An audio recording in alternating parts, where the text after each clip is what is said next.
তো বন্ধুগণ, গত পর্বে আমরা দেখেছি যে একটা ইউজার ইনপুট ফিল্ড থেকে কিভাবে ডাটা নিয়ে পিএইচপি দিয়ে হ্যান্ডেল করতে হয়। তো আমরা অ্যাকচুয়ালি ইকো করে দেখাচ্ছি, পরে আমরা ডাটাবেজ নিয়ে যখন কাজ করব তখন এগুলো আরো ডাইনামিকভাবে ডাটাবেজ ইনসার্ট করব। ডাটাবেজ নিয়ে যখন কাজ করব তখন ডাইনামিক্যালি আমরা এগুলো নিয়ে আরো সুন্দর সুন্দর কাজ করে দেখাবো আপনাদেরকে। এই পর্যায়ে আমরা দেখব যে একটা ইউজার ইনপুট ফিল্ড থেকে, অর্থাৎ ইউজার একটা ইনপুট দিল, সেটা আপনি জাভা স্ক্রিপ্ট দিয়ে কিভাবে ধরবেন। ধরে জাস্ট আমরা ইকো করে দেখাবো, প্রসেসটা দেখাবো। তো তার জন্য যে কাজটি আমরা করব, সাপোজ ধরুন আমরা এখানে একটা ফাংশন দিয়ে নিই।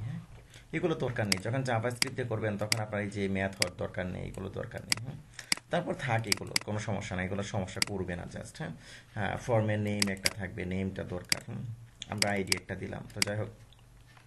তো তারপর আমরা কি দিলাম, এখানে একটা ফাংশন দিয়ে নেব আমরা। হ্যাঁ, সাপোজ অন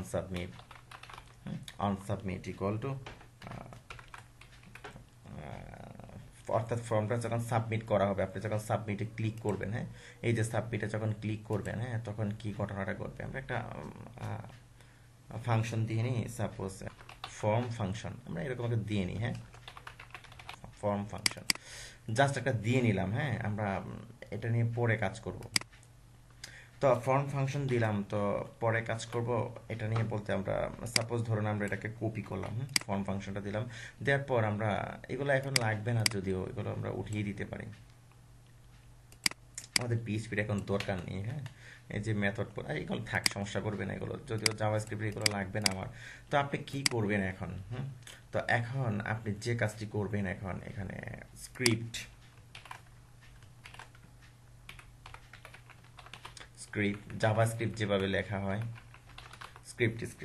ওকে, তো তারপরে আমরা কি করছি, আমরা লিখবো যে ফাংশন। আর যে ফাংশনটি তৈরি করেছিলাম এই ফাংশনটি কি আমি এখানে দিয়ে নিলাম। ওকে, তো এখন আমি কি করব, এই যে এই ফর্মের মধ্যে আমরা ইউজার নেমটাকে আমরা ধরবো, তাই না? তো তার জন্য আপনি একটা কাজ করবেন, আপনি এটা যেভাবে লিখবেন এভাবে। তো আপনি লিখবেন ডকুমেন্ট ডট, তারপরে কি নিয়েছিলাম আমরা, মাই ফর্ম, তাই না? মাই ফর্ম ডট, তারপরে কি আমরা ইউজার নেমটাকে ধরছি, ইউজার নেম। ওকে, ইউজার নেম ডট, তো এই ফিল্ডের কি কোনটাকে ধরছি আমরা, ভ্যালুটাকে ধরছি, ভ্যালু। ওকে, হয়ে গেল। তো এটাকে অবশ্যই আমরা একটা ভেরিয়েবলের মধ্যে দিয়ে নেব। হ্যাঁ, সাপোজ আমরা দেব এখানে নেম, আমরা একটা ভেরিয়েবলের মধ্যে দিয়ে নিলাম। তো ভেরিয়েবলের মধ্যে দিয়ে নিলাম, তো ভেরিয়েবলের মধ্যে দেওয়ার পর আমরা একটা কাজ করি, এখানে একটা ভেরিয়েবল নেই, সাপোজ আমরা দেবো শো ডাটা। ওকে, তো শো ডাটা ইকুয়াল টু, এখানে আমরা লিখলাম যে আপনারা যে প্রসিডিউরগুলো মনে রাখুন। হ্যাঁ, যে আমি কিভাবে করছি, আপনি লিখবেন যে ইউজার নেম। ওকে, তো ইউজার নেম, তারপর জাভা স্ক্রিপ্টে কনকেট করার জন্য আমরা প্লাস চিহ্ন দিই। ওকে, তো প্লাস চিহ্ন দিয়ে আমরা যে এই যে ভেরিয়েবলটা নিয়েছিলাম, ভেরিয়েবলটা আমরা এখানে ধরিয়ে দেবো। ওকে, তো এখন আমরা আউটপুটটা শো করাবো। তো আউটপুটটা শো করানোর জন্য আপনাকে একটা কাজ করে নিতে হবে, আপনি লিখবেন যে document dot get element by ID, element by ID. Okay, তো document dot get element by ID dot inner HTML. Okay, তো ইকুয়াল টু কি হবে, এই যে আমরা শো ডাটাটা দিয়েছিলাম, এটা হবে শো ডাটা দিলাম। তো ইনার এইচটিএমএল এর মধ্যে আপনি অবশ্যই একটা এই যে গেট এলিমেন্ট বাই আইডি, এখানে একটা আইডি আপনি দিয়ে নেবেন। তো কেন আইডিটা আমি দিচ্ছি, সাপোজ আমি আউটপুট লিখছি, সেটা আমি আপনাদেরকে এখনই বলছি। এই যে আমি এটা কপি করলাম আইডিটা, আমি কোন জায়গায় মেসেজটা শো করাতে চাচ্ছি, সাপোজ এই ফর্মের উপরে, জাস্ট ফর্মের উপরে যে পিএইচপি যেখানে শো করেছিলাম এখানে শো করাতে চাচ্ছি। জাস্ট আপনি এখানে কি করবেন, একটা ডিপ নেবেন, ডিপ, তারপরে আইডি লিখবেন, আইডি ইকুয়াল টু, আপনি ওই যে আউটপুটটা এখানে দিয়ে নেবেন। ওকে, তারপরে কি করবেন, ডিপটা ক্লোজ করে দেবেন, ব্যাস আপনার কাজ শেষ। সেভ দিলাম।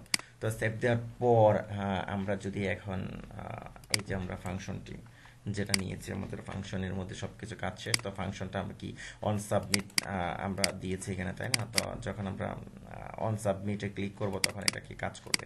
তো আমরা রিফ্রেশ করি, তো রিফ্রেশ করার পর আমরা দিলাম ইউজার নেম, দিলাম সাপোজ আকবর দিলাম। ওকে, তো সাবমিট দিলাম। তো এই যে আসছে ঠিকই, হ্যাঁ আসছে ঠিকই, কিন্তু থাকছে না। তো তার জন্য আপনাকে একটা কাজ করতে হবে, আর সেটা হলো আপনাকে রিটার্ন ফলস করে নিতে হবে প্রথম অবস্থায়, তাহলে সেটা থাকবে।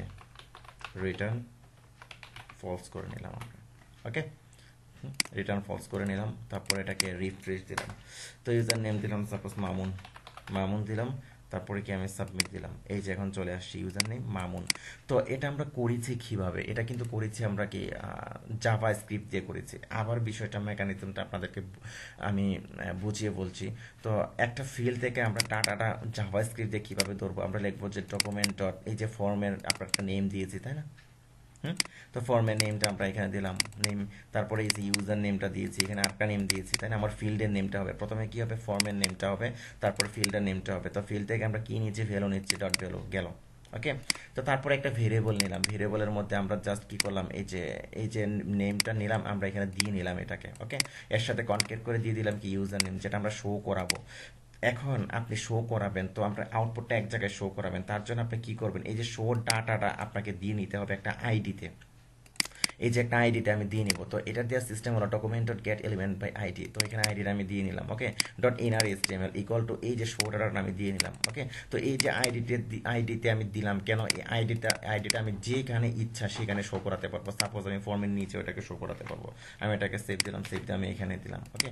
তো আগে শো হয়েছিল আপনার এইখানে তাই না, এখন সাবমিট দিই। আচ্ছা, আমরা এটাকে রিফ্রেশ করি, সেভ করা হয়েছে। তো আমরা যদি এখানে দিই যে আকবর, আকবর দিলাম, ওকে। তো সাবমিট দিলাম, এই যে দেখুন নিচে চলে আসছে, ওকে। তো এটা হলো আপনার ফেসিলিটি, আপনি কোন জায়গায় শো করাবেন, জাস্ট আপনার আইডি নেবেন, আইডি নিয়ে আপনি যে কোনো এক জায়গায় আপনি শো করাতে পারবেন এটাকে, ওকে। আমি সেভ দিলাম এটা, তো সেভ দেওয়ার পর উপরে দিয়ে দিলাম। তো এখন যদি রিফ্রেশ দিই, সাপোজ আমি দিলাম যে জাভেদ, জাভেদ, সাবমিট দিলাম, এই যে দেখুন ইউজার নেম জাভেদ উপরে চলে আসছে।